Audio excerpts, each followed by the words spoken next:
ఈ కుల నిర్మూలన అనేది కూడా ఒక టెర్రరిజం లాగానే నేను చెప్తే అర్థమైందా? ఈ టెర్రరిజం గురించి ఎక్కువ పోరాడిన వ్యక్తి, అందరి మనసులు గెలుచుకున్న వ్యక్తి ఎవరైనా ఉన్నారంటే అది డాక్టర్ బిఆర్ అంబేద్కర్. అలాంటి బిఆర్ అంబేద్కర్ నే 2 సార్లు కాంగ్రెస్ పార్టీ ఓడించిందయ్యా. అసలు అంబేద్కర్ గారిని గుండెలో పెట్టుకునేదే కాంగ్రెస్ పార్టీ అంటుంటారు కదా రేవంత్ రెడ్డి గారు. ఎవరైనా Revanth Reddy who is he? What are you talking? Congress వాళ్ళు కదా. రాజీవ్ గాంధీ తెలంగాణకి ఏం చేసిండు? ఈ అత్యాచారాలు మానభంగాలు చేస్తున్నారు కదా, వాళ్ళని గిట్లా దూరకొచ్చారు. కొడితే సంసారానికి పనికి రాకుండా అయిపోయారు. సంపలే. ఖురాన్ని తప్పు పట్టేదేముంది ఆడ? నువ్వు ఓపెన్ గా అసలు ఖురాన్ని తప్పు పట్టేదేముంది? ఖురానే తప్పు అని చెప్తున్నా కదా. ఇది వక్ అని చెప్తే అది వక్ అయిపోతుంది. ఇది ఫక్ అని అంటే ఇది ఫక్ అయిపోతుంది.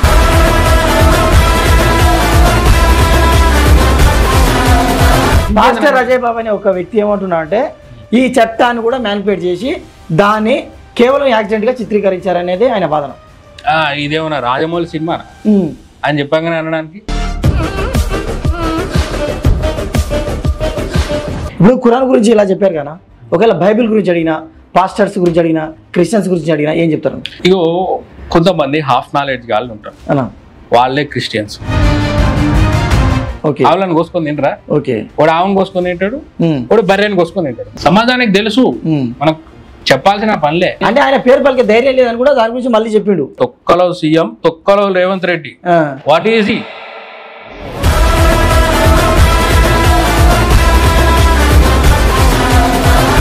అందరికి నమస్తే, వెల్కమ్ టు దార్వి స్టూడియో. ఈరోజు మనతో పాటు వెరీ స్పెషల్ గెస్ట్ ఉన్నారు. తను యుఎస్ఆర్ ఫౌండేషన్ చైర్మన్, అదేవిధంగా పొలిటికల్ అనలిస్టు, ఇంకా social activist, AIOCS president Uday Simha Reddy garu మనతో పాటు ఈరోజు ఇంటర్వ్యూలో ఉన్నారు. అన్న నమస్తే. అన్న నమస్తే బ్రదర్. ఎట్లున్నారన్న? ఫైన్ అన్న, అసలు ఫస్ట్ ఏఐఓసిఎస్ అంటే ఏందన్న? ఇది ఆల్ ఇండియా వన్ కమ్యూనిటీ సంఘం. అంటే దేశం మొత్తం అందరూ ఒకటే కమ్యూనిటీ ఉండాలి. అంటే ఇర్రెస్పెక్టివ్ ఆఫ్ క్యాస్ట్, రిలీజియన్, అంటే ప్యాట్రోటిజం అన్నమాట. అంటే నేషనలిజం ని బేస్ చేసుకుని మనం పెట్టాడు.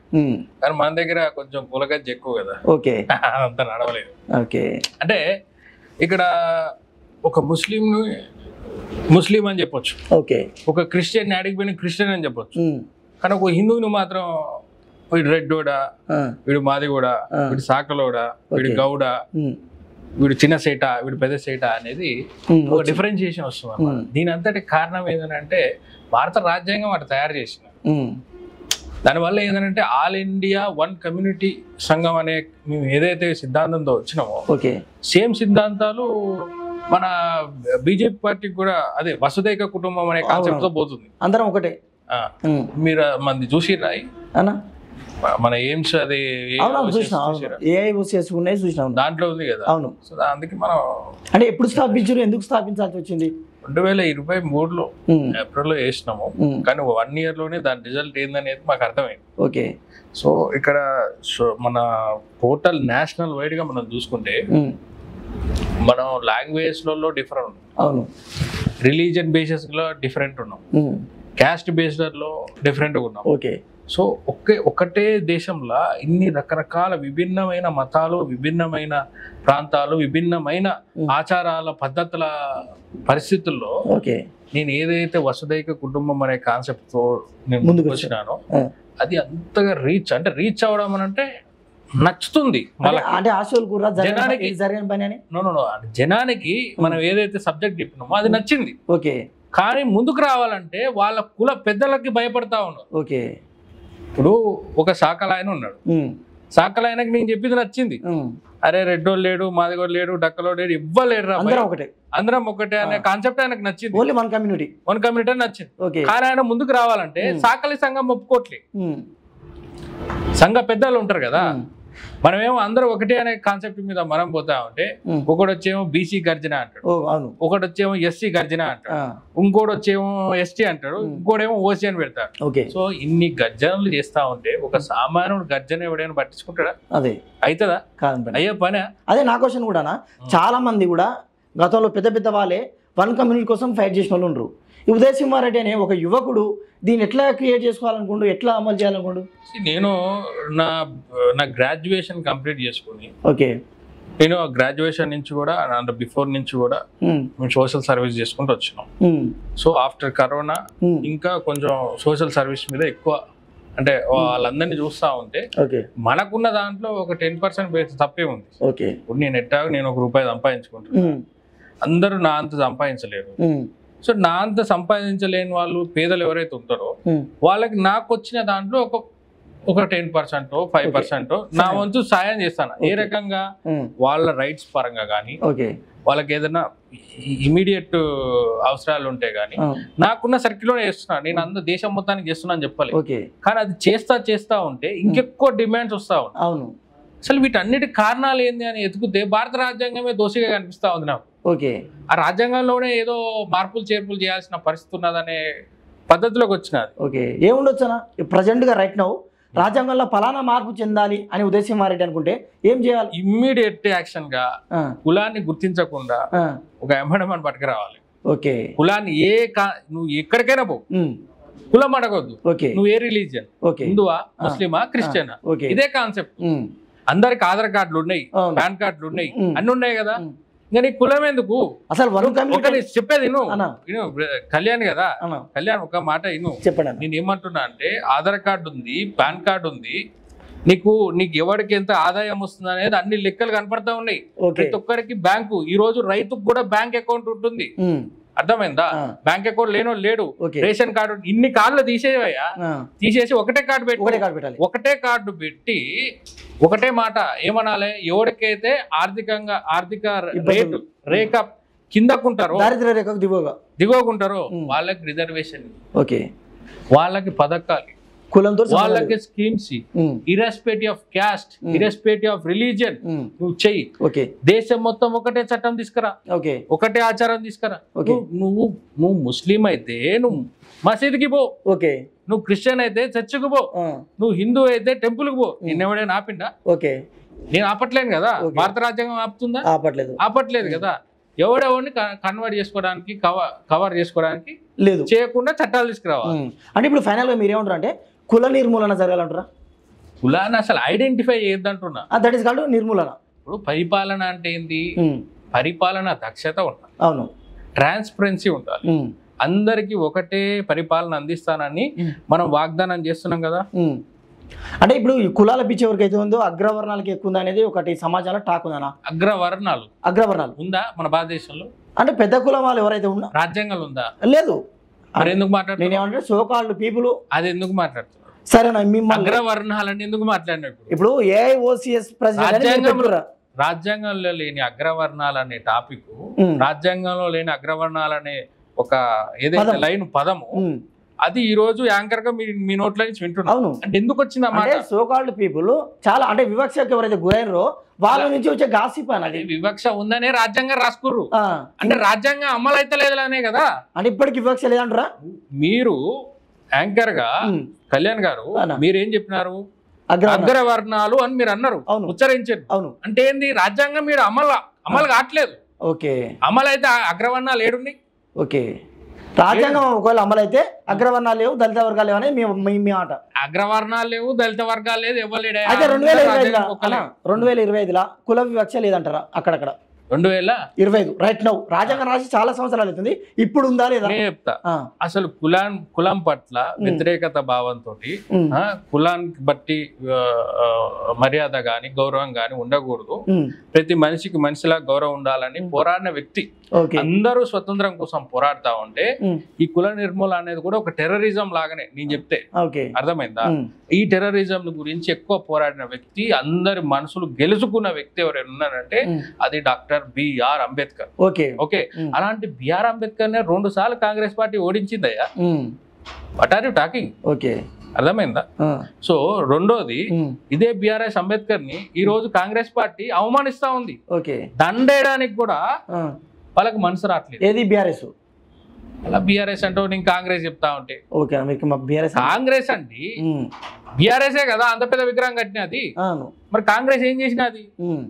పక్కన ముందరకు వచ్చేసి రాజీవ్ గాంధీ విగ్రహం కడుతున్నది. కాంగ్రెస్ వాళ్ళు కదా మేము రాజీవ్ గాంధీ తెలంగాణకి ఏం చేసిండు? What he has done? Okay, please tell me.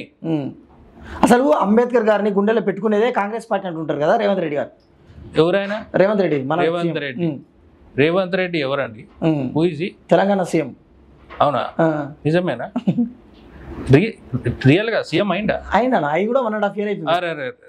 ఎవరు? నాకు మొన్న కేసీఆర్ సభలో కూడా సీఎం రేవంత్ రెడ్డి అని ఏం మాట్లాడలేదు. అంటే ఆయన పేరు పలికే ధైర్యం లేదని కూడా దాని గురించి మళ్ళీ చెప్పిండు. ఎవరికి ధైర్యం? ఇంత పెద్ద ప్రసంగంలా కేసీఆర్ కనీసం నా పేరు చెప్పే ధైర్యం లేదని నెక్స్ట్ డే ఒక ప్రెస్ మీట్ చెప్పిండు రేవంత్ రెడ్డి గారు. తొక్కలో సీఎం, తొక్కలో Revanth Reddy. What is he? Is absolutely A falls politician. Okay, మీకు తెలుసా అమెరికాలో ఉగ్రవాదుల్ని ముస్లింస్ అంటారు. పాకిస్తాన్ లో ఏమని అంటారే జిహాద్ అంటారు. ఇండియాలో ఉగ్రవాదాన్ని ఏమంటే చెప్తారా తెలుసా? చెప్పండి. కాంగ్రెస్ పార్టీ అంటారు. మీరు కాంగ్రెస్ వాళ్ళను ఉగ్రవాదులతో పోలుస్తున్నారు అని పెద్ద స్టేట్మెంట్ ఇస్తున్నారు. అరే వాళ్ళు ఓపెన్ ఫ్యాక్ట్ ఆడ పహల్గామ్ లో స్ట్రైట్ ఫార్వర్డ్ గా ఆడ వచ్చి మన హిందువా ముస్లిమా అని చెప్పి కాల్చి పడేస్తే క్లియర్, అది క్లియర్ కదా. రాహుల్ గాంధీ ఏం స్టేట్మెంట్ ఇచ్చిండండి? ఇంటెలిజెన్స్ వైఫల్యం అంటారు. మరి వాళ్ళ నాయనమ్మని చంపినప్పుడు అలాగా ఎక్కడ పెట్టుకుంటూ మన రాహుల్ గాంధీ అని నేను అడుగుతా ఉన్నా ఈ రోజు ఈ ఇంటర్వ్యూ ద్వారా. Okay, where has put his head? Okay, I'm asking. Okay, exactly అన్న. అయితే వాళ్ళ ఆరోపణ ఏంటంటే, వాళ్ళ అలిగేషన్ ఏంటంటే, మా నాన్నమ్మని కానీ మా నాన్నని కానీ చంపింది మన దేశం వాళ్ళే, వాళ్ళకి నచ్చక. కానీ ఇప్పుడు చొరబాటుదారులు వచ్చారు కదా, సరే మరి ఇండియా ఆర్మీ ఏం చేస్తుంది, గవర్నమెంట్ ఫెయిల్ అయింది అనేది వాళ్ళ ప్రధాన అలిగేషన్. అవును కదా. నేను ఒకటే క్వశ్చన్ అడుగుతా ఉన్నా, సూటి క్వశ్చన్ అడుగుతా ఉన్నా, స్ట్రైట్ క్వశ్చన్ అడుగుతా ఉన్నా. ఓకే, దిల్సుఖ్ నగర్ లో బాంబు పేలిందా? అవును. నీకు తెలుసు, నాకు తెలుసా? అవును. ఇక్కడ ఉన్న చూస్తున్న వాళ్ళకి తెలుసు కదా. అవును. ఎవరి హయాంలో పేలింది? కాంగ్రెస్ హయాంలో. కాంగ్రెస్ హయాంలో. కాంగ్రెస్ హయాంలో మిలిటరీ వాళ్ళందరూ బార్డర్ చుట్టూ ఉన్నారు కదా. మరి దిల్సుఖ్ నగర్ లో బాంబు పేలిందంటే బయట ఉన్నోళ్ళు లోపలికొచ్చి బాంబు పేలిస్తే కాంగ్రెస్ పార్టీ తప్పు. ఓకే, లోపల ఉన్నోళ్ళు లోపలదే పేల్చిరు అనుకో, అయినా కాంగ్రెస్ పార్టీ తప్పు. వీళ్ళ ఇంటెలిజెన్స్ ఎక్కడ పోయిందని నేను అడుగుతున్నా. అప్పుడు ఓకే. దాని తర్వాత బాబ్రీ మసీద్ కూల్చివేత, దాని వెనకాల ఎవరున్నారు? ముస్లిం. అర్థమైందా? తాజ్ హోటల్ మీద అటాక్ ఎవరున్నారు? ముస్లిం. Okay, okay. రేపులు, మర్డర్లు, ఆయేషా హత్య కేసు ఎవరున్నారు? ముస్లిం. ఇట్లా అరే ఆ ముస్లిం ఏదైతే కమ్యూనిటీ ఉన్నదో వాళ్ళకు పూర్తిగా 8 లక్షల ఎకరాలు, 8 లక్షల హెక్టార్లు పాకిస్తాన్ టోటల్ భూభాగానికి 8 లక్షల ఎకరాలు. ఓకే. ఇండియాలో వక్ఫ్ బోర్డుకి 9 లక్షల చిల్లర ఎకరాలు ఉన్నాయి. అంటే మినీ పాకిస్తాన్ మన భారతదేశంలో కల్పించిన పార్టీ, దుర్మార్గమైన పార్టీ ఏదైనా ఉందంటే అది కాంగ్రెస్. ఓకే, ఓపెన్ ఫ్యాక్ట్ అండి. అరే నీ లెక్కలు నన్ను నమ్మద్దు, నేను ఏదైతే మాట్లాడుతున్నానో నన్ను నమ్మకండి. మీరు చూడండి, లెక్కలు చూడండి.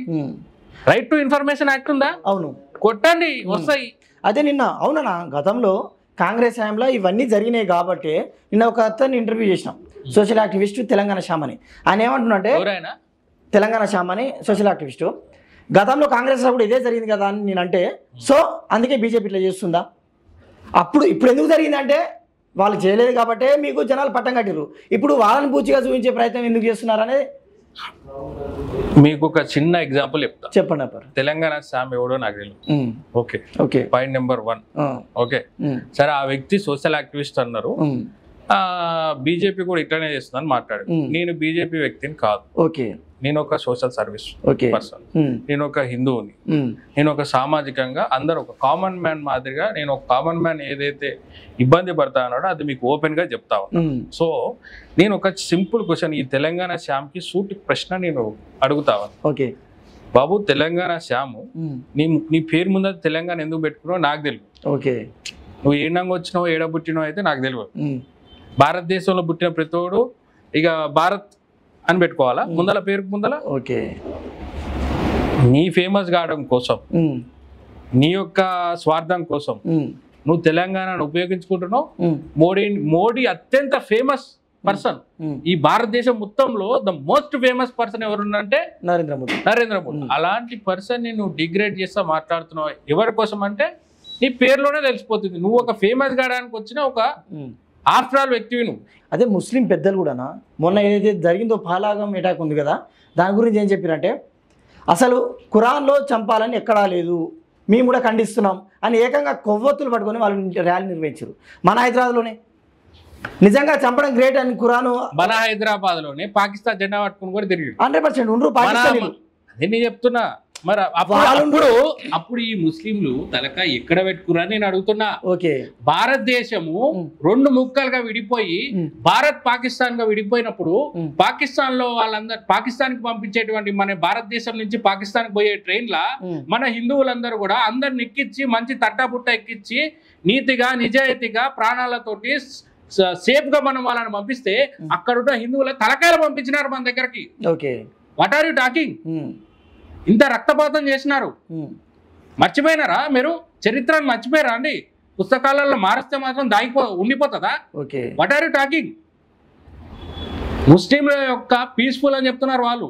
ఖురాన్ ఇంటిమేట్ పీస్ఫుల్ అన్నారు. ఒక్క దేశం చూపించారు నాకు పీస్ఫుల్ ఉన్న దేశం. పాకిస్తాన్ పీస్ఫుల్ ఉందా? సిరియా పీస్ఫుల్ ఉందా? ఆఫ్ఘనిస్తాన్ పీస్ఫుల్ ఉందా? ఇరాన్ పీస్ఫుల్ ఉందా? ఏం పీస్ఫుల్ గురించి మాట్లాడుతున్నారు మీరు? ఓకే, మొత్తం ప్రపంచంలో అన్ని దేశాలలో పీస్ఫుల్గా ఉన్న ముస్లిమ్స్ వరకు పీస్ఫుల్గా ఉన్న కంట్రీ ఏదైనా ఉంది అని అంటే అది ఒక్క భారతదేశంలోనే ఉంది. మీరు ఆలోచన చేయాలి. అడ్డగోలుగా స్టేట్మెంట్లు ఇచ్చి అడ్డగోలుగా మేము తమ్మేలు వేసుకుంటా అంటే కుదరదు కదా. గురించి నా క్వశ్చన్ ఏంటంటే మీరు ఒకరిద్దరిని జనరలైజ్ చేసుకొని మొత్తం ముస్లిం very clear about my statement. Muslims అందరూ అంతే అంటావు. Try to understand my statement. Muslims నేను ముస్లిమ్స్ అందరూ అని అంటే ముస్లింలలో పుట్టి హిందువుల మధ్య పెరిగినోడు ఒక రకంగా ఉన్నారు. Okay, try to understand. Okay, ముస్లింలలో పుట్టి ముస్లింలలోనే ఉండి ఓల్ సిటీ ముస్లింలు మన డిస్ట్రిక్ట్లలో ఉన్న ముస్లిమ్స్ ఒకటేనా అండి? ఓకే, కాదు కదా.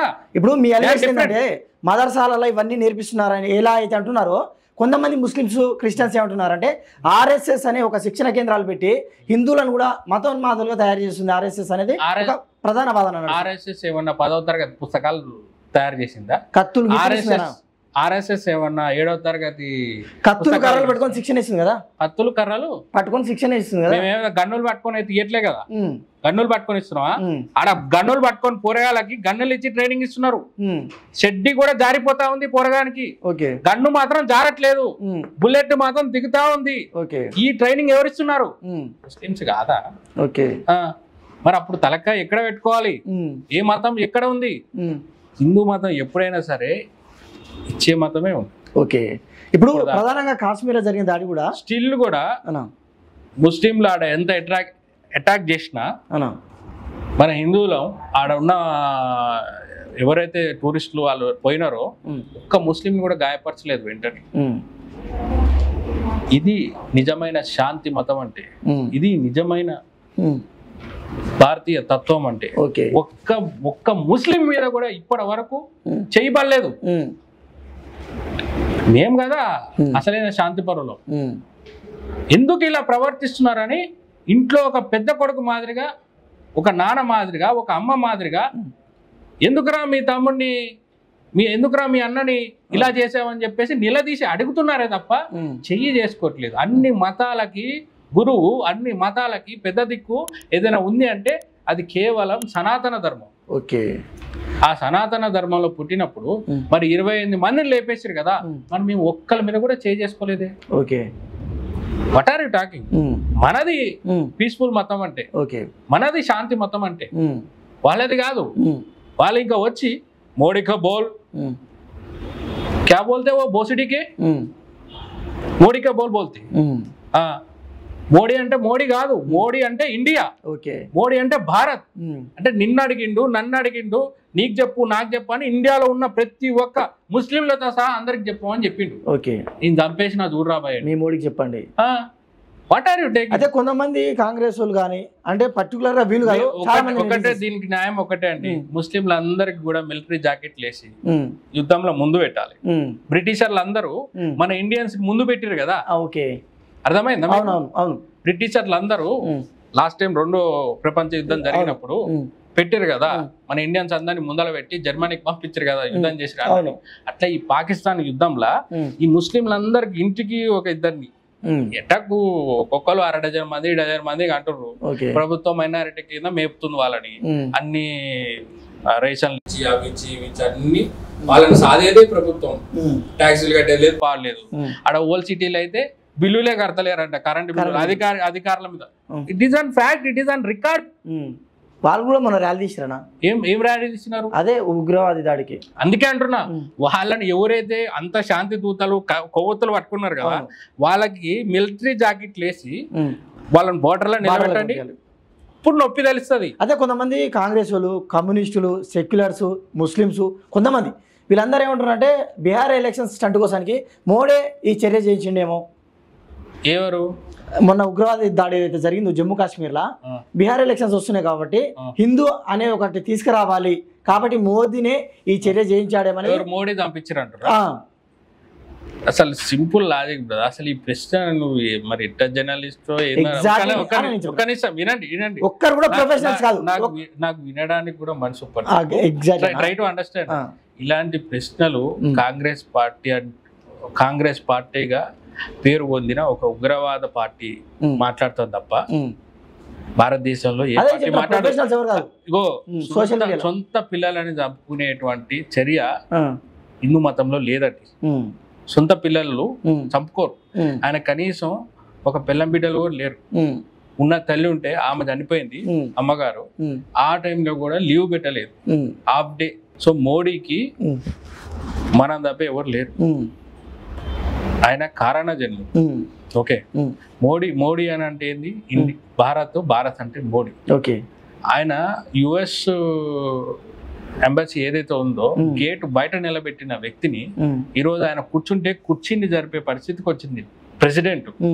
అంటే ఆ రేంజ్ కు పోయినాడని అంటే ఇలా మన సొంత బిడ్డలను చంపుకొని పోలేదు ఆయన. Okay, try to understand. సొంత బిడ్డలను చంపే ఆలోచన, మన నోట్లో మట్టి కొట్టే ఆలోచన కేవలం కాంగ్రెస్ పార్టీకి మాత్రమే ఉంటది. అందుకే వక్ బోర్డు తీసుకొచ్చినారు. ఇది వక్ అని చెప్తే అది వక్ అయిపోతుంది, ఇది ఫక్ అని అంటే ఇది ఫక్ అయిపోతుంది. ఎవరికి కావాల్సిన రీతిలో వాళ్ళు చట్టాలను రాసుకున్నారు. ఎంతమందిని ఎవరు చంపినారనేది రికార్డు ఉందండి. రైట్ టు ఇన్ఫర్మేషన్ యాక్ట్ అని ఉంటది. ఇందిరాగాంధీ ఎంతమందిని లేపింది, రాజీవ్ గాంధీ తమిళనాడు, అవును, శ్రీలంక తమిళనాడు వారి మీద ఎంతమందిని లేపిండు, ఇందిరాగాంధీ ఎంతమందిని లేపింది సిక్కులని ఇంటర్నల్ గా. మన బిడ్డలను మనం చంపుకుంది ఎంతమందిని, ఎమర్జెన్సీ పెట్టి ఎంతమందిని చంపింది. కాంగ్రెస్ పార్టీ అంత దుర్మార్గమైన పార్టీ. ఇప్పుడు రాహుల్ గాంధీ కూడా కేరళ వాయనాడులో తిరిగి ఇప్పుడు కేరళలో పచ్చ జెండాలు ఎగురుతా ఉన్నాయి, పాకిస్తాన్ జెండా ఎగురుతా ఉంది. అర్థమైందా? కేరళ వాళ్ళు పాకిస్తాన్ జెండా పట్టుకొని మలయాళంలో మాట్లాడుతా ఉన్నారు. ఇంతటి దుర్మార్గమైన పరిస్థితి కాంగ్రెస్ పార్టీ తెచ్చింది కదా. సో మోడీని అనడానికి వాళ్ళ నోట్లో ఇంకా నాకు అదే ఇంకొద్దులే. అంటే ఎగ్జాక్ట్లీ ప్రొఫెషనల్స్ కాదు, ఎవరో నెటిజన్స్ అయితే ఈ విధంగా కామెంట్స్ వచ్చాయి. నెటిజన్స్ ఆడేవాడు దిక్కుమాలం ఉండకూడదు. ఇప్పుడు మీరు ఉదయ్ సింహారెడ్డి అనే వ్యక్తి బీజేపీ తీర్థం పుచ్చుకున్న విధంగా మాట్లాడుతున్నారు, ఎందుకని? అంటే బీజేపీ తీర్థం ఏంది నాకు అర్థం. నేను గుడికి పోతే తీర్థం తాగుతా, నేను ఒక దేవుని తీర్థం తాగుతా, అంటే బీజేపీ తీర్థం నేనేం తాగుతా? కాంగ్రెస్ పార్టీ పాకిస్తాన్ తీర్థం తాగిందండి, కాంగ్రెస్ పార్టీ ముస్లింల తీర్థం తాగుతుంది. మేము తాగే తీర్థం ఏంది? గుడిలో దేవుడు ఇచ్చేటువంటి తులసి తీర్థం తాగుతాం. ఓకే, బీజేపీ పార్టీ తీర్థం, కాంగ్రెస్ పార్టీ తీర్థం, ఇలాంటి తీర్థాలు మేము తాగాం. మా సిద్ధాంతాలు ఏఐఓసిఎస్ మీద మేము ఏదైతే ఆలోచన చేసినామో అవి బీజేపీకి అనుగుణంగా ఉన్నాయి. అందుకే నేను స్టిల్ బీజేపీలోకి ఏం పోలే, బట్ స్టిల్ నేను సపోర్ట్ చేయట్లేదు. దేశానికి ఎవరైతే రక్షణ కల్పిస్తారో, దేశం పట్ల ఎవరైతే ప్రగాఢంగా ఆలోచన చేసి ఎవరైతే దేశం గురించి ఉన్నతి గురించి ఆలోచన చేస్తారో వాళ్ళ తరపున ఉదయ్ సింహారెడ్డి ఎప్పుడైనా వాదిస్తాడు. Okay, 100%. What's wrong in that? Okay, ఇప్పుడు ఖురాన్ గురించి ఇలా చెప్పారు కదా, ఒకవేళ బైబిల్ గురించి అడిగినా, పాస్టర్స్ గురించి అడిగినా, క్రిస్టియన్స్ గురించి అడిగినా ఏం చెప్తారు? ఇగో కొంతమంది హాఫ్ నాలెడ్జ్ గాళ్ళు ఉంటారు, వాళ్ళే క్రిస్టియన్స్. ఓకే, హాఫ్ నాలెడ్జ్ గాళ్ళు. అసలు ఈ దేశంలో క్రిస్టియానిటీ అస్తిత్వమే లేదు. అర్థమైంది? ఓకే, ఇప్పుడు హిందూ ముస్లిం బాయ్ బాయ్ అని అంటారు, ఇది ఒక దిక్కుమాలిన స్టేట్మెంట్. ఇక క్రిస్టియన్ అయితే హాఫ్ నాలెడ్జ్ వాళ్ళు, వాళ్ళని వాళ్ళ దేవుడే గొర్రె పిల్లలు అని చెప్పి వాళ్ళ దేవుడే నా గొర్రె బిడ్డలు అని వాళ్ళు ఒక పాట కూడా రాసుకుంటారు, చిన్న గొర్రె పిల్లనయ్యా నేను ఏసయ్యా మెల్ల మెల్లగా నన్ను నడిపి ఏసయ్యా అని చెప్పేసి వాళ్ళు ఒక పెద్ద పాటను రాసుకుంటారు. అంటే ఏంది, వాళ్ళు ఎంత అజ్ఞానమైన పరిస్థితిలో ఉన్నారు, ఎంత దీనమైన పరిస్థితిలో ఉన్నారు.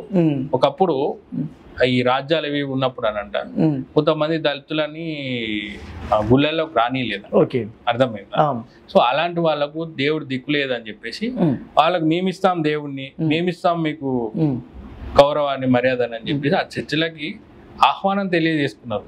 ఆ ఆహ్వానం మీదకు పోయి ఆడవాళ్ళు చెలామణి అవుతున్నారు అంతే.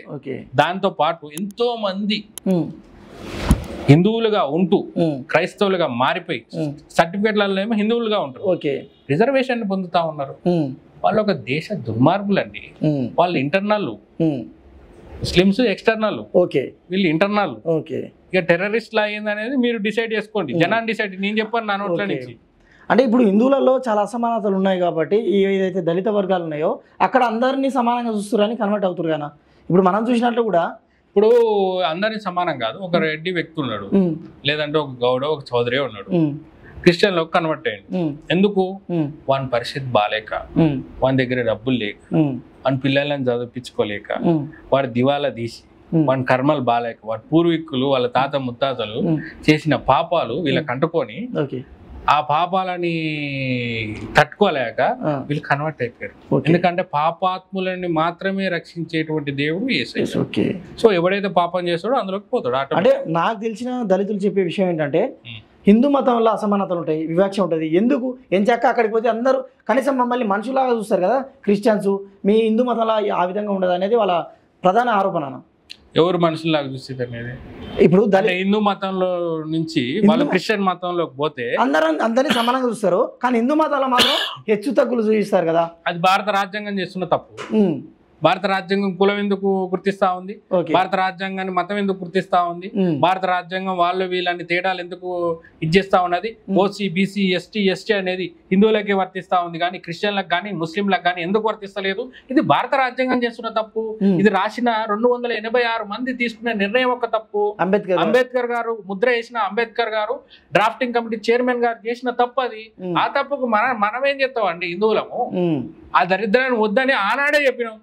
ఆఖరికి అది ఆయన రియలైజ్ అయ్యి వద్దని చెప్పి మళ్ళీ దానికి రివర్స్ గా మీరు వేరే మతాలలోకి పోవద్దు, నేను హిందూ మతాన్ని బిలీవ్ చేస్తాను, నేను క్రిస్టియన్లకు పోను, ముస్లింలకు చచ్చినా పోను అని చెప్పేసి అంటే కాంగ్రెస్ పార్టీ 2 సార్లు ఓడించింది అంబేద్కర్ గారిని. మా గౌరవ మర్యాదలు లేకుండా వేసింది. రాహుల్ గాంధీ అయితే కొన్ని మీటింగ్లలో దండ కూడా వేయట్లేదు. ఇంత దుర్మార్గమైన చర్య కాంగ్రెస్ పార్టీ చేస్తుందండి. ఇంకా హిందువుల పార్టీ అయినా బీజేపీ పార్టీ అంబేద్కర్ ని గౌరవిస్తా ఉంది. మొన్నటిదాకా స్టేట్ లో ఉన్న కేసీఆర్ గారు అంబేద్కర్ గారిని గౌరవించినారు. వీళ్ళు ఎక్కడ చేసినారు? అంబేద్కర్ ఇప్పుడు మీరు అడిగిన ప్రశ్నకి ఈ సమాధానం సరిపోతుందని అనుకుంటున్నాను. ఓకేనా? హిందూ నుంచి క్రిస్టియన్కి విపరీతంగా కన్వర్ట్ అయిపోతున్నారు. భవిష్యత్తులో హిందూ జనాభాకు ఏమైనా ఇబ్బంది కలిగే అవకాశం ఉందా? కలుగుతుంది కదా. అంటే ఏ విధంగా? 100% కలుగుతుంది. ఇప్పుడు ఎట్లయితే మనం పాకిస్తాన్ వదిలేసినాం, ఆఫ్ఘనిస్తాన్ వదిలేసినాం, గాంధార దేశమైన ఆఫ్ఘనిస్తాన్ వదిలేసినాం, సింధు దేశమైన పాకిస్తాన్ వదిలేసినాం, బర్మాను వదిలేసినాం, భూటాన్ వదిలేసినాం, అర్థమైందా? ఇట్లా వదిలేసుకుంటే ఎట్లయితే వస్తున్నావు రేపు భారతదేశాన్ని కూడా వదిలేయాల్సి వస్తుంది. అంటే భవిష్యత్తులో హిందూ మతం ఇబ్బందులు పడబోతుంది 100%. ఈ రకంగా చర్యలు ఉంటే మళ్ళా బీజేపీ కాకుండా కాంగ్రెస్ పార్టీ గినక అధికారంలోకి వస్తే కథం దేశం ముక్కలు అవుతుంది. Already north India south India అనే భావన తీసుకొచ్చారు. అర్థమైంది? ఆల్రెడీ కులగణనాలు అని చెప్పి మళ్ళీ చిచ్చులు పెట్టేసారు. అవును, గ్రీన్ సిగ్నల్ మోడీనే ఇచ్చింది కదా. కులగణనకు కేంద్రమే గ్రీన్ సిగ్నల్ ఇచ్చింది కదా. ఎవరి తర్వాత ఇచ్చినారు? రేవంత్ రెడ్డి గారు చేసిన హంగామా తర్వాత. అవును, కాంగ్రెస్ పార్టీని నడిపిస్తున్న రాహుల్ గాంధీ చేసిన హంగామా తర్వాత చచ్చినట్టు కులాల మధ్యలో చిచ్చు పెట్టినారు కాబట్టి ఆ చిచ్చును సల్లార్చడం కోసం చేసిన స్టేట్మెంట్ మోడీ గారు. సరే చేద్దాం తీరా బై, నువ్వే మనకు ఇంకా కులాలు గుర్తించేది ఏంది, అట్టడుగు వర్గాలు ఏంది, ఇంత డిజిటలైజేషన్ వరల్డ్ లో ఉన్నాము, డిజిటల్ బేస్డ్ గా మేము ఇన్కమ్ బేస్డ్ గా మేము స్కీమ్స్ ఇస్తాము, ఇది ఇస్తామని చెప్పి మోడీ గారు ఆలోచన చేస్తా ఉంటే అట్లా చేస్తే ఇంకో 30 ఏళ్ళు బీజేపీ పార్టీ ఇంకో 30 ఏళ్ళు అధికారంలో ఉంటదని చెప్పి అందరికి అర్హుడైన పేదవానికి న్యాయం జరుగుతుందని చెప్పి అలా జరగకుండా బంద్ చేయాలి. అలా జరగకుండా ఆ అధికార పగ్గాలన్నీ కూడా కాంగ్రెస్ పార్టీ వశంలోనే ఉండాలంటే కులగణన అనే కాన్సెప్ట్ తీసుకొచ్చి పెట్టారు ముందర. ఓకే, ఇది కాన్సెప్ట్. ఓకే, మరి భవిష్యత్తులో రావచ్చు అంటావా రాహుల్ గాంధీ? ఎవరు రాహుల్ గాంధీ పిఎంగా ఆడుతా? అసలు ఫస్ట్ నేను ఇండియా వదిలేసిపోతాను. ఓ, రాహుల్ గాంధీ వస్తాయి అంతే. రాడు, అసలు నాకంత కర్మ పట్టలేదు. నేనైతే ఇండియాలోనే ఉంటా. రాడు, నేను బతికుండంగా అయితే రాడు. ఎప్పుడు భవిష్యత్ ప్రధాని అని అనాలంతే, ఆయన ఉండాలంతే. ఆయన అట్లుంటేనే ఇప్పుడు ఎవడైనా శత్రువు పప్పెట్ అయితేనే కదా. ఓకే, అంటే ఇప్పుడు ప్రధాని నరేంద్ర మోదీ గారు ఎవరి ప్రధానమంత్రి అన్న? ఇండియన్స్ ప్రధానమంత్రి లేకుంటే హిందువుల ప్రధానమంత్రి? ఇండియా భారతదేశంలో ఎవరెవరైతే ఉంటారో వాళ్ళందరికీ ప్రధానమంత్రి. అంటే హిందువులకు అండగా ఉంటుందని మీరు స్పెషల్గా చెప్తాను. అండగా ఉంటారండి అసలు అందరు. ఇప్పుడు సింపుల్ లాజిక్ బ్రదర్, మీరు ఎక్కువ అంటే మీరు అడిగారు కదా నరేంద్ర మోడీ ఎవరికి ప్రధాని అని అడిగారు కదా. సింపుల్ లాజిక్, మీరు ఒకటి ఇది ఆలోచన చేయండి, ఇంకా మీకు ఇలాంటి ప్రశ్నలు మళ్ళా రావు. చెప్పండి. సింపుల్, ఒక క్రిస్టియన్ వచ్చి నా దాంట్లో కన్వర్ట్ గా అని అడుగుతాడు. ఒక ముస్లిం వస్తుంది కన్వర్ట్ అవుతావా లేదా అని గన్నో కత్తో పెట్టి అడుగుతాడు. కానీ ఒక హిందూ ఏనాడు పోయి నా దాంట్లో కన్వర్ట్ గా అని అడగడు. నిత్య అన్నదానం చేస్తాడు గుళ్ళమ్మ. ఎవడొచ్చిన అన్నం పెడతాడు.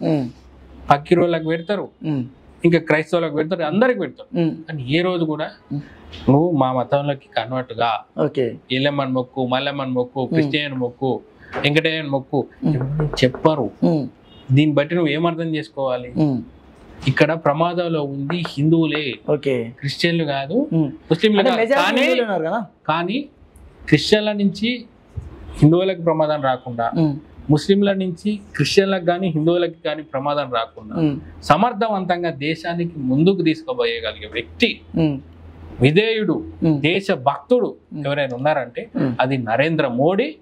నెక్స్ట్ ఇంకొక షేర్ ఆగయా ఉంది, యోగి ఆదిత్యనాథ్. ఇంకా ఆయన వచ్చినండి వీళ్ళందరూ ముఠా అంతా సరుకోవాలి. రాహుల్ గాంధీ గీవులు గాంధీ చెల్తానే అంతా నడవదు. ఓకే, మీరు హిందువులు ప్రమాదంలో పడబోతున్నారు అంటున్నారు కదా, కానీ క్రిస్టియన్స్ కానీ ముస్లిమ్స్ కానీ వాళ్ళ వాదన ఏంటంటే మేము మైనారిటీస్ కాబట్టి మేము ప్రమాదంలో ఉన్నామని వాళ్ళు పదే చెప్తున్నారు. వాళ్ళు ఎప్పుడైతే క్రిస్టియన్ లో కన్వర్ట్ అయ్యారో వాళ్ళు ఆటోమేటిక్ ప్రమాదంలో పడరు.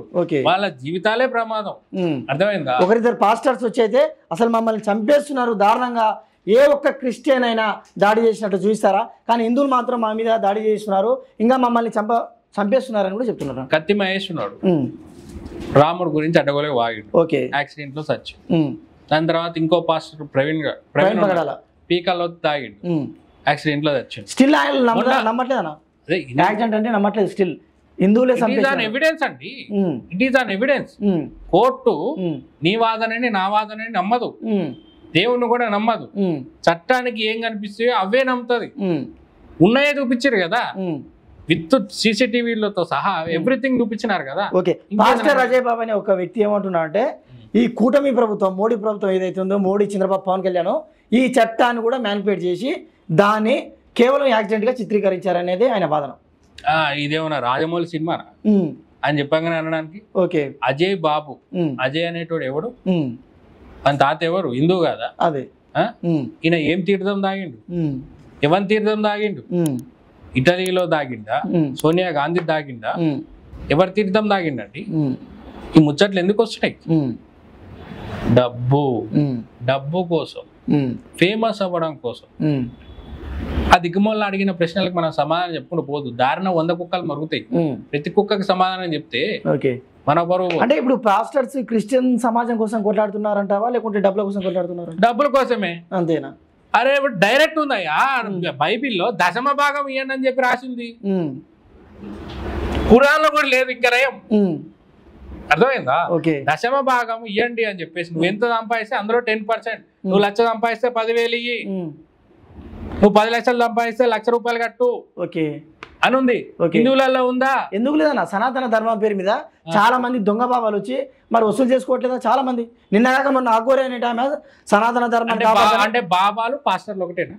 ఇప్పుడు హిందువులలో బాబాలు అంటారు, ఆ బాబాలను ఏమన్నా ఒక చర్చ్ మాదిరిగా ఒక హిందూ టెంపుల్ పెట్టి, ఆ టెంపుల్ అంటే వెంకటేశ్వర స్వామి లేకపోతే శివుడు అట్లా పెట్టి ఆయన బాబా లాగా పెట్టి ఏమైనా వసూలు చేస్తున్నాడా? లేదు కదా. డైరెక్ట్ సిల్వర్ గుర్తు, church, Bible, direct payment, direct account. What are you talking? Okay, వాళ్ళకి వీళ్ళకి సంబంధమే లేదు. శివుడు పేరు డేరా బాబాలండి, వీళ్ళు డేరా బాబాలు. మన హిందుత్వంలో చూడండి, మీరు ఆలోచన చేయండి. రాముడు హిందువునే, రావణాసుడు కూడా హిందువునే, కానీ రాముడు పోయి రావణాసుడిని చంపిండా లేదా? చంపిండు. మరి క్రిస్టియన్లు దుర్మార్గులు ఉన్నారు, ముస్లింలు కూడా దుర్మార్గులు ఉన్నారు. మరి ఒక ముస్లిం ఇంకో ముస్లిం ఎందుకు చంపలేడు? ఒక క్రిస్టియన్ ఇంకో క్రిస్టియన్ తప్పు మాట్లాడుతుంటే ఎందుకు ఖండిస్తలేడు? ఎందుకంటే లంకలో పుట్టినన్ని లంక జాతి, అర్థమైందా? మన దేశంలో పుట్టినని మన జాతి. ఇది మన జాతి కాదయ్యా, మన మతం కాదు, మన పద్ధతి కాదు, మన ఆచారం కాదు, మన వ్యవస్థ కాదు. ఇన్ని పరిస్థితులలో వ్యతిరేకంగా ఉన్నప్పుడు వీళ్ళని, మన దేశ ప్రజలని, మన దేశ ఆచారం అని ఎట్లా చెప్తారు? What are you talking? కొంతమంది క్రిస్టియన్స్ ఇంకా ఒక మెట్టెక్కి అసలు సనాతన ధర్మం అనేది ఒక కల్పితం, రామాయణం లేనే లేదంటారు. వాళ్ళకి ఏం చెప్తారు? అసలు ఇలాంటి క్వశ్చన్లకి సమాధానం చెప్తే నా పరువు పోతుంది, ఫస్ట్ ఆఫ్ ఆల్. రెండోది, ఇక్కడ చెప్పకపోతే చాలా మంది మూర్ఖులకి తెలియదు కాబట్టి చెప్తా. మీరు అడిగిన దాని ప్రకారం సనాతన ధర్మం లేదు, పెట్టదు. సనాతన అనే కాన్సెప్ట్ అంటేనే పురాతన అని అర్థం. పురాతన నుంచి ఒక ధర్మాన్ని అనుసరిస్తా వస్తున్నారు కాబట్టి దాన్ని సనాతన ధర్మ అని పేరు వచ్చింది. అర్థమైందా? సింధు నగరం పక్కన ఈ ధర్మాన్ని పాటిస్తున్నారు కాబట్టి సింధుని హిందువుగా పరిగణలోకి తీసుకున్నారు. సో ఇది చాలా ఎవిడెన్సెస్ తో ఆర్కియాలజిస్టులు ఉన్నారు, నిర్ధారణ చేసిన సబ్జెక్టులు ఉన్నాయి, అప్రూవ్ చేసిన సైంటిఫిక్ రీజన్స్ ఉన్నాయి. ఇన్నిగారం ఉన్నప్పుడు తీసుమార్గాలు వీళ్ళు అడిగితే నేను చెప్పాలా? పోయి చదువుకోమని చెప్పాలి. పుస్తకాలు చదువుకో, పుస్తకాలు చదువుకో. నీ ఆల్బర్ట్ ఐన్స్టీన్, నీ ఇంకా వేరే సైంటిస్టులు ఉన్నారు కదా, వాళ్ళ పేరు కూడా నాకు అనవసరం కానీ. సో నాకు వాళ్ళందరూ కూడా ఏం చెప్పారు, మొత్తం అన్ని పుస్తకాలలో అద్భుతమైన పుస్తకం ఏదైనా ఉందంటే అది భగవద్గీత అని చెప్పి, దాన్ని చదివితే వీళ్ళకి సగం నాలెడ్జ్ వస్తుంది. ఇదంతా హాఫ్ నాలెడ్జ్ గాళ్ళు ఉంటారు కదా, వాళ్ళకి మీరు ఆన్సర్ చెప్పాలి. ఎందుకంటే వాళ్ళు కూడా ఇన్ఫ్లుయెన్సర్స్, చాలా మంది ఇన్ఫ్లుయెన్స్ చేస్తున్నారు. చెప్తున్నా కదా, చదువుకోనరా దరిద్రులారా అంటున్నా, చదువుకోనరా ఎదవా. ఒకసారి పోయి భగవద్గీత పట్టుకో, జ్ఞానం వస్తుంది, ఎట్లా బతకాలో తెలుస్తుంది, ఎట్లా ఉండాలో నడుస్తుంది, భారతదేశం యొక్క చరిత్ర తెలుస్తుంది, శ్రీకృష్ణుడు చెప్పిన వేదం అంటే ఏందో తెలుస్తుంది, వేదాలంటే ఏందో తెలిస్తే దాంట్లో ఉన్న నీతి నిజాయితీ ధర్మం అంటే ఏందో తెలుస్తుంది.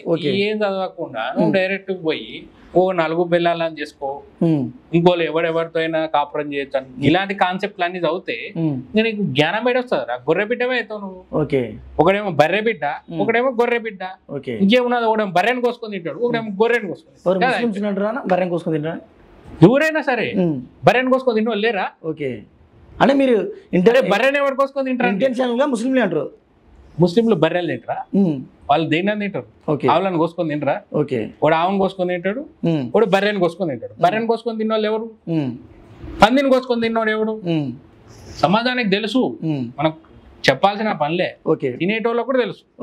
అంటే వెల్ ఎడ్యుకేటెడ్స్ 2-3 PhD స్కాలర్స్ ఉన్నాయన్న, బైరి నరేష్ లాంటి వ్యక్తులు, వాళ్ళు కూడా చెప్తున్నారు రామాయణం అనేది కల్పితం. అంటే మీరు ఒకవేళ మీరు అన్నట్లే చదువుకున్న వాళ్ళు అయితే కాదు కదా, వాళ్ళు PhD స్కాలర్స్, వాళ్ళు కూడా రామాయణం లేదు అది కల్పితం అనేది వాళ్ళ. బైరి నరేష్ ఆయన పేరులోనే ఏముంది, బైరి అంటే కళ్ళకు బైర్లు గమ్మినాయి అని అర్థం. అర్థమైందా?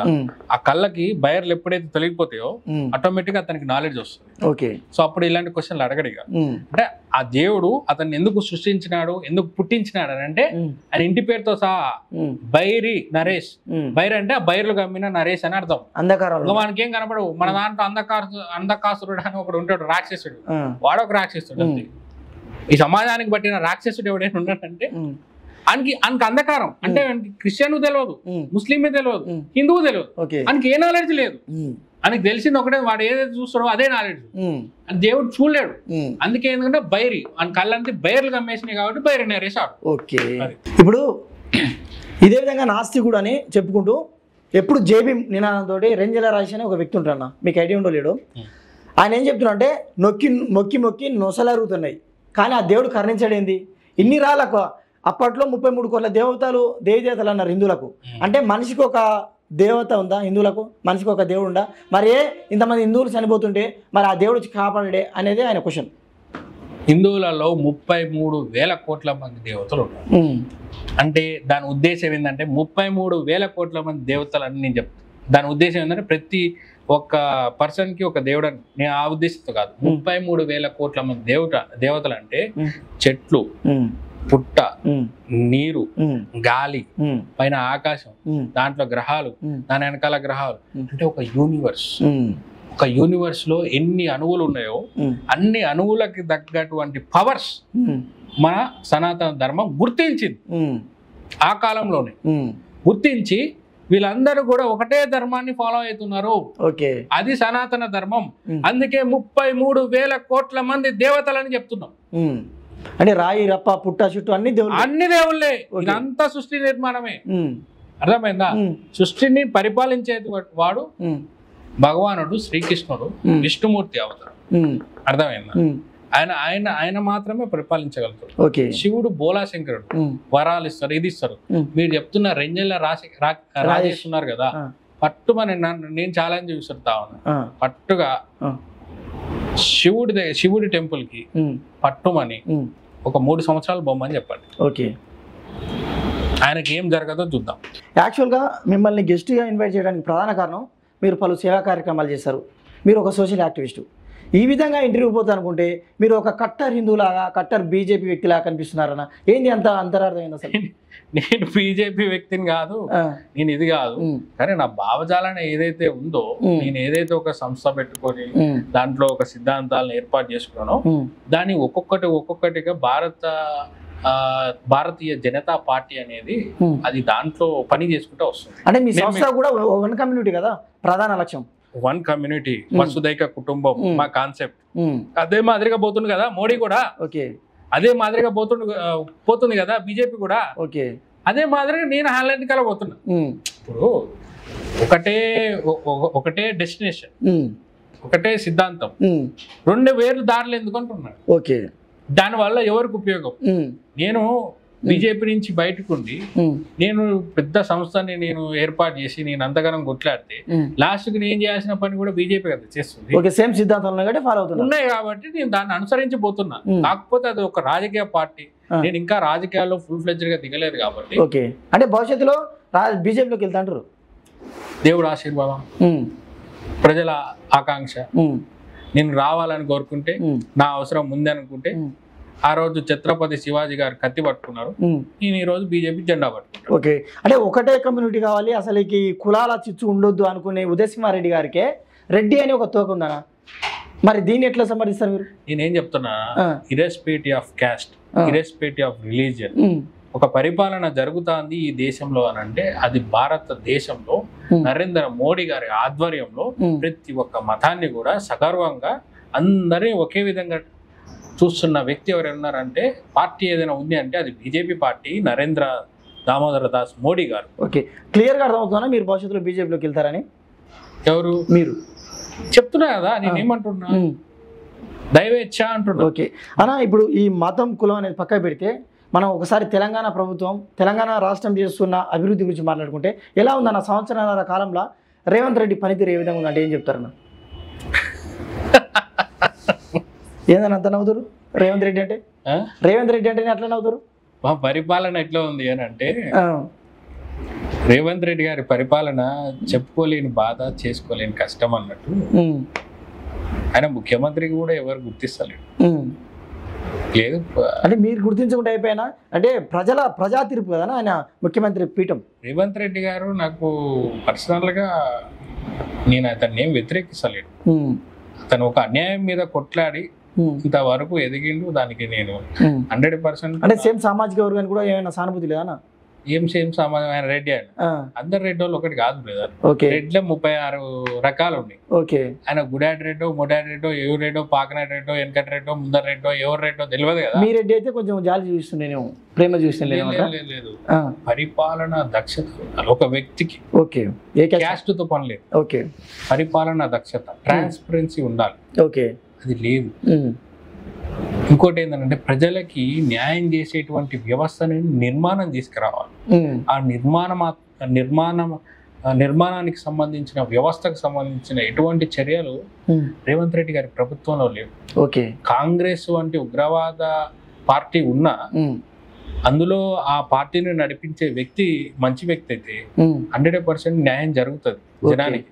నేను రైతు బంధు వేస్తేనే మంచోడు, లేకుంటే పెన్షన్లు ఇస్తేనే మంచోడు, ఇంకోటనే మంచోడు అంటే తీసుకునేటువంటి నిర్ణయాలు, చెప్పేటువంటి భరోసా, జనానికి ఇచ్చేటువంటి ఒక ధైర్యం అలా ఫెయిల్.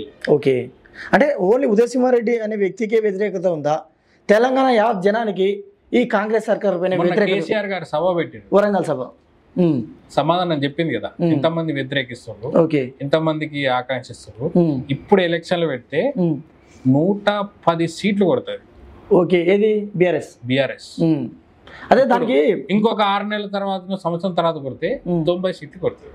ఓకే, ఇప్పటికిప్పుడు ఎలక్షన్స్ పెట్టినా కూడా 100 పైన సీట్లు వస్తాయి. 100 సీట్లు కన్ఫర్మ్.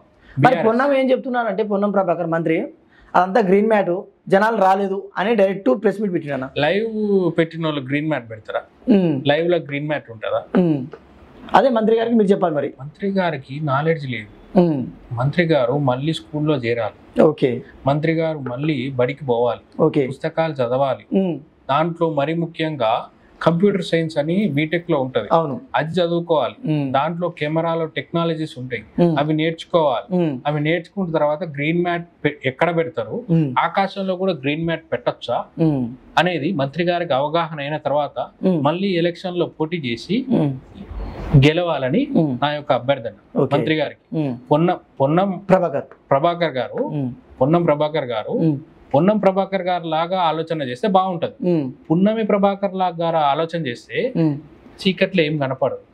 పున్నమిలో ఎట్లుంటది, మసక్ ఉంటది, చీకటి. అవును, మన మంత్రి గారు కూడా చీకటిగా కనిపిస్తాం. దీనివల్ల నేనేమడుగుతానంటే, మంత్రి గారు మీరు దయచేసి మళ్ళీ బడిలో చేరండి, జ్ఞానవంతులు కాండి.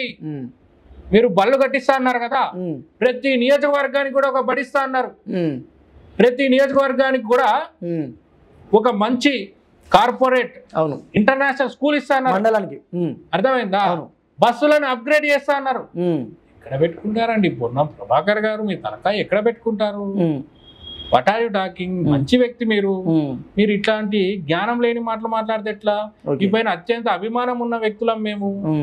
కాంగ్రెస్ పార్టీని పక్కకు పెట్టిన వ్యక్తిగతంగా మిమ్మల్ని అభిమానిస్తాం మేము. ప్రజల కోసం కష్టపడే వ్యక్తిని మేము ఆకాంక్షిస్తా ఉంటే మీరు ఎటువంటి సుత్తి లేని ఒక మ్యాటర్ లేని ఇటువంటి మీరు ఒక మ్యాటర్ లేని సుత్తిని మీరు ఆరోపణలు మీరు చేస్తా ఉంటే ఎంత దుర్మార్గమైన పరిస్థితి, ఎంత దుర్భాగ్యమైన పరిస్థితి ఈ రాష్ట్ర ప్రభుత్వం మంత్రులకు పట్టిందనేది మీరు ఆలోచన చేయాలి. ఓకేనా? ఒక చిన్న ర్యాపిడ్ ఫైర్ పెట్టుకుందానా? కొంతమంది పేర్లు చెప్తా, వారి గురించి మీ ఒపీనియన్ ఏముందో ఒక్క మాటలు చెప్పండి అన్న. ఓకే, దేశ ప్రధాని మోడీ గారి దేవుడు. ఓకే, ప్రతిపక్ష నాయకుడు రాహుల్ గాంధీ ఆయన రాక్షసుడే, మన దేశానికి పట్టిన భ్రష్టుడు. ఓకే, తెలంగాణ సీఎం రేవంత్ రెడ్డి గారు మూర్ఖులు. మాజీ ముఖ్యమంత్రి కేసీఆర్ గారు అహంకారి.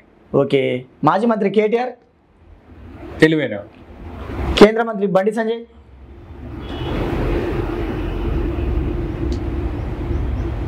అదృష్టం లేని వ్యక్తిని ఏమంటారు? దురదృష్టవంతుడు. ఓకే, కిషన్ కుమార్ రెడ్డి బీజేపీ పార్టీకి పట్టినది ఒక దురదృష్టం. ఓకే, ముస్లిం కమ్యూనిటీ అని అంటే భారతదేశానికి నాశనం కోరుకునేటువంటి కమ్యూనిటీ. ఓకే, క్రిస్టియన్ కమ్యూనిటీ ఇది ప్రేమతో నాశనం చేస్తుంది. ఓకే, హిందూ కమ్యూనిటీ ఇలా ఎవరు నాశనం చేయని అసలు వాళ్ళ కాలే నాశనం అయిపోతుంది. ఓకే, ఫైనల్గా ఉదయ్ సింహారెడ్డి దేశభక్తుడు. ఓకేనా? థ్యాంక్ యూ సో మచ్ అన్న. Thank you.